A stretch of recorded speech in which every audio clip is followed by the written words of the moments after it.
rolling, you know she rolling with me. Got the power hour just like my name was 50. New cash alert, top 5 trizzy. East side till I die, get north side Philly. Came on slow, but that shit made my patience great. Hotter than all, love me, but they hate me. Peep the handshake, matter or not. You trust it cause you love her, then you hug her. I just smash her off. Get my 20 points from me scoring, and then I pass the ball. Ain't no point in me being selfish, I got no love at all. Jumping off the whip at that foreign, I switch the license plate. When you getting money, it's funny, you getting twice the hate. Download you a copy or stream it, you know that life is good. Lyrics never die, told them lyrics never die. I'll never eat her cake, but you know I love to slice the pie. I'm talking about percentages, stack it till it's limited. Get it how you living shit, I don't want your forgiving. Ooh. Yeah. Yeah. We are turned up this week for Let's Talk Heavy. We are turned up, y'all. I'm back at it like a crack at it. We got to spin the block like a boomerang. I don't know how y'all feeling this week, but damn, I am feeling great from what I just saw my team do this past Sunday against the Philadelphia Eagles. It was amazing to see. It was amazing to see. I got to start off there first because that was amazing to watch. Now, for y'all that don't know, I'm from Philly. I live in Philly. I didn't go to the game, but I went to Xfinity Live. That's like a few feet away from the stadium. Around all these Eagle fans. I was with my folks. So, I was cool. They Eagles fans, so I was with them. I was around all these Eagle fans. I'm talking about they was heckling me before the game, talking crazy, booing me while I'm in the line. We going inside Xfinity Live, I had Eagles fans walking past, giving me the middle finger while I'm waiting in line at Chicken and Peace to give me some fries. I had Eagle fans coming at me all aggressive. Yeah, y'all ain't coming here to do this. Do. They getting all hype and aggressive, and I'm laughing the whole time. My peoples will tell you I was laughing the whole time. I'm like, they gonna lose today. They're gonna lose today. I felt that earlier in the week. I've been telling them. I said, y'all are going to lose Sunday. Y'all do know we're gonna come up in Philly and beat y'all. Did I see us dog walking them like that? No. But I definitely saw us winning the game. Was it even more satisfying watching us dog walk them? Absolutely it was. It was very exciting watching us dog walk them. It was hundreds of Eagles fans in Xfinity Live, and you could hear a pin drop in there. All you heard was the sports TVs talking. You ain't hear them talking. All you heard was the sports TVs talking. It was that quiet in Xfinity Live as that game went on. Now, as the game started off, I said, all right, they going to come out with the energy. We're going to see what's up. They go down. They get a field goal. I said, all right, defense, we got to stop. Our offense, let's go. Kyle came out the first drive and said, you know what, CMC, we're not going to give you the ball. We're going to run all this cute design stuff with Debo and all of that. It didn't work. I'm like, all right, Kyle, you got the cute stuff out the way in that first drive. Let's go down here again. We stop them again. Get them right off the ball. We get right back on the ball. Here go Kyle again. He does not give CMC the ball. I'm running that, give a toss to Debo out the backfield. And I said, Kyle, to myself, you're not gonna beat them being cute, dog. You're not gonna beat the Eagles being cute. You're not gonna beat them that way. You got to put your big boy pants on and you got to coach like a big dog against the Eagles. You can't be cute and think you're gonna beat them, especially when they on high, coming off of what our players were saying last year, that if we, what Debo and Ayuk had said, so they came in with some energy. But then that third drive came around. Let me rewind it back a little bit. I'm sorry. They got down the field. They kicked the second field goal. Now, mind you, the stats at the time was the Eagles had 128 yards total. We was -6. My friend, it was his birthday, so we was in there, we was getting our shots up, shots are down, Julio Reposado, getting our shots in. He said, Dang, what y'all doing out here, bro? What's going on? I took my shot with him. I tapped him. I said, this game is about to flip. Watch. After we got that second stop, I said, all right, defenses, they come into play. Defense is coming a whole day on. I just need the offense to score. Once we score, this game gonna change. That third drive, Kyle said, okay, let me stop coaching with the dumb stuff and really just play coach 49er football. Went 21 personnel, put Juszczyk in the game, an all-pro fullback that's a hell of a run blocker, and we ran to the best left tackle in the game to his side, to the left side of the field. And we went directly down the field and scored. Did we run that whole drive? No. Brock made an amazing play on third down. When he went through his reads, nobody was open. He reset his feet, hit Kittle for that third down, which was clutch. We went down the field. We scored. Once we scored right there, I said, let's ball. Now we about to ball. And from that point on, we started pouring it on them. Pouring it on them. And when I mean I was in there talking my talk, yes, I was in there. Turn us up. Turn me up now. Now we turned up because y'all was getting Eagles fans was giving me all this energy during the game. Now before you turned around, it was 21-6. We ain't hear nothing then. We scored so fast in that third quarter, ain't make no sense. It was 21-6. It was so quiet in there. So quiet. Then they went down, you know. Dre Greenlaw ended up getting kicked out of the game, which made zero sense to me. I don't know how it was crazy. I'm like, well, they lose a security guard and we lose one of our best players on defense. Like, how was that fair? Like I get Dre Greenlaw getting the penalty, getting the flag, but to throw him out the game, the security guard should have been nowhere near him. He shouldn't even have a chance to touch a player. So, like, how y'all kicking Dre Greenlaw out the game? He didn't punch him. He put his hand in his face. Yeah, because the security guard shouldn't be touching him. He should be nowhere near the players. I'm like, they lose a security guard and we lose one of our best players on defense. Eagles go down and score. At that moment, I said, all right, the Eagles got some momentum now. We done lost a player. We got to come back and respond.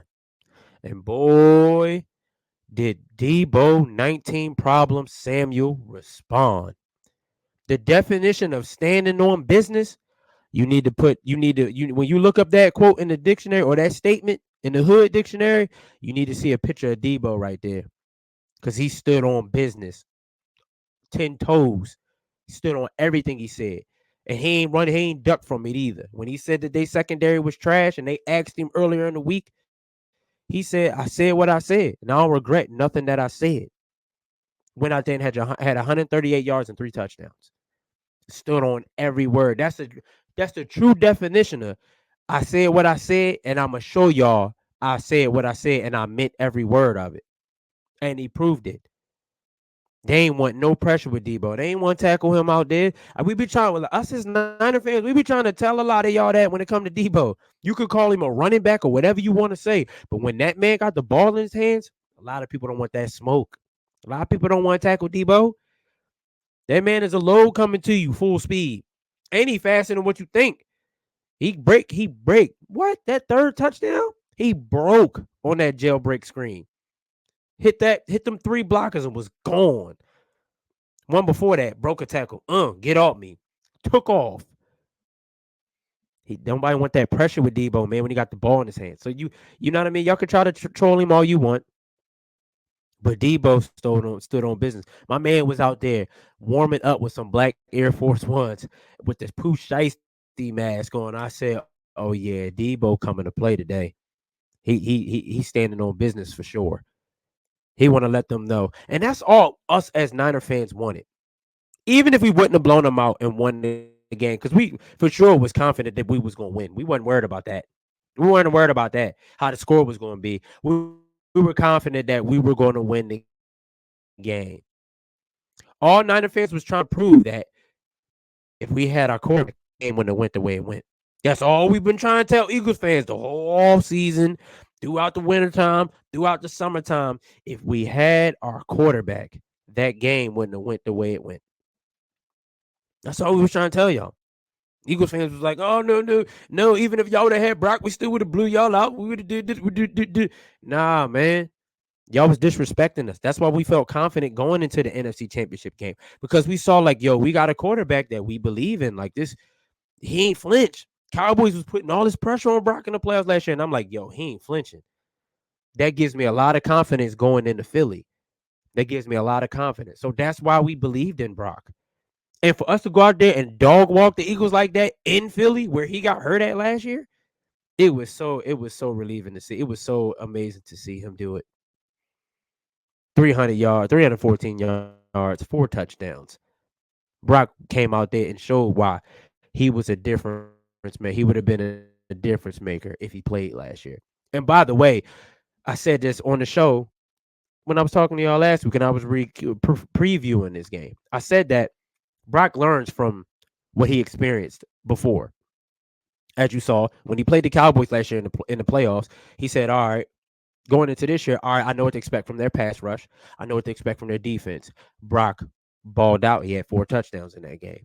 This Eagles game, he said, "All right, I know what to expect from being in Philly before. I know what to expect out this pass rush. I know what got me hurt last time. Hassan Reddick had him dead to rights. Brock, what did he do? He stood right. He stood, got right up in the pocket, stepped right up in the pocket. That's how you know he learned from last year because he know him not stepping up in the pocket last year was the reason he got hurt, and he learned from it. I don't even think the Eagles had a sack yesterday. He was stepping up in the pocket. Brock was making it very difficult for them to get to him, and he carved the Eagles up, carved them up, made Brandon Ayuk and Debo look like psychics. They said if we would have had our quarterback, we knew we had opportunities to attack that secondary. And we did. Yes, we did. It was great to see, man. Great win. Brings us one step closer to getting that number 1 seed, which we'll have it by the end of this week, by the end of next Sunday, by the way. Oh, I'm sorry. I think the Cowboys and the Eagles play. Is it Sunday night football or Monday night football? It's one of those. But I think by the end of next week will be the number 1 seed because I think the Eagles will lose to the Cowboys in Dallas. I think they will split with him. I can't see the Eagles sweeping them. The Eagles they got some problems and they're being exposed. And honestly, they were getting exposed, but it just took us to like really like show their weaknesses. Because Buffalo exposed them. Buffalo exposed them. Buffalo just ain't close the job and get the job done. They ain't close them out. The Chiefs exposed them. The Chiefs ain't just close them. They just ain't close it out. We had to be the team to do it. And we did it in a great fashion. So 42-19, got them out the way, handled business like we were supposed to. And now we roll to the Seahawks again. You know what I'm saying? We got a chance to sweep these dudes, wrap this division up. So I'm going to get my little talk about that real quick, speak on that real fast. We're not going to blow the I'll say this. I don't expect us to blow the Seahawks out this time we see them. I expect this game to be a little closer because Seattle they definitely felt some type of way about how we blew them out the last time in Seattle. So they're going to come out with some respect for themselves. And they need a win. They lost to us. They lost to the Cowboys. In a game they should have beat the Cowboys, but they lost. They need a win bad. They don't want to go on a 3-game losing streak. So we got to stay laser locked in and focused. And I believe the Niners are like we know what's ahead of us now. We know that for us to get the number 1 seed, we got to win out. We cannot afford to lose another game because mathematically, record wise, sorry, you'll have the Eagles that's 10-3. You'll have the Cowboys that's 10-3. And if the Lions win next week, they'll be 10-3. So you'll have 4 teams with a 10-3 record. And statistically, we'll be on top because of conference record, and we own the tiebreaker with the Eagles and the Cowboys. So we know we got to handle business, and I believe we will. We'll handle business at home. I can't see Seattle beating us at home, and we got a chance to wrap the division up and clinch our spot in the playoffs. I believe if we beat Seattle, I think the division should be wrapped up because Seattle they got swept by the Rams, and they'll be swept by us. They'll have 4 losses. The Rams lost to us, and that's it. I think so our division probably won't be up yet because they'll technically say the Rams have a chance because the Rams only got 6 losses. So I think we'll need the Rams to lose another game or something like that. But either way, I think that the division should be wrapped up if we sweep Seattle because we'll have 4 wins. And I think the Rams will have a chance because the Rams swept Seattle and they beat the Cardinals. So the Rams got 3 wins in the division. They're 3-1 in the division. So I think we need the Rams to lose another game. But we'll be close. So I think we'll beat Seattle at home and go to 10-3 and beat the number 1 seed in the NFC. And we'll ride it on out. Our last test is Baltimore for me. That game will let me know what I need to know about this team and what they're trying to do. But I'm excited, man. I'm looking forward to us against Seattle. DK Metcalf probably try to get his lick back because we shut him down. I don't think Gino will really do anything against us because Gino doesn't play good against us. He just doesn't. I don't know what it is, but he don't. He don't be wanting that smoke with us. Who wants smoke with me? Who wants smoke with me? He don't want that smoke with us. So we'll end up winning that game in a, I'll say in a convincing way. It probably won't be a blowout, but I like the Niners by 2 touchdowns. I think they got us at minus 12.5 right now. Um, I'm not mad at that. I'm not surprised at it, but I think we'll win by 2 touchdowns. But it probably won't be a blowout. But I think we'll win by 2 touchdowns. So I'll be back with y'all again next week, next Sunday after we beat the Seahawks, and then I'll be talking about who we got after that. I think it's at the Commanders. Maybe no, it's the Cardinals. We got the Cardinals after the Seahawks. Because I forgot we're on bird hunting right now. So after that, we got the Cardinals. So I think if we beat Seattle and then beat the Cardinals, I think we'll clinch the divisional win. Because then we'll have 5. We'll have 5 divisional wins. I think we'll clinch it then. That kind of makes more sense. So yeah, man. I'll see y'all again, next Sunday after we beat Seattle. Make sure y'all like and subscribe to the YouTube channel. You know what I'm saying? Make sure you follow your boy on all platforms, on TikTok, Instagram, and Twitter at YoungHeavy24. Y'all seen at the bottom of the screen. And I'll be tapping with y'all next week, man. Y'all know. Much love to y'all. Peace.